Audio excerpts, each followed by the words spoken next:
உயிரிழந்தவர்கள் விரைவில் நடைபெற பிரார்த்திக்கிறோம். பயங்கரவாதத்திற்கு மதமில்லை.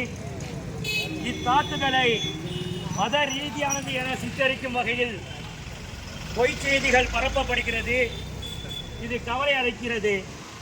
உயிரிழந்தவர்களின் முஸ்லிம் சமூகத்தை சேர்ந்தவரும் உண்டு.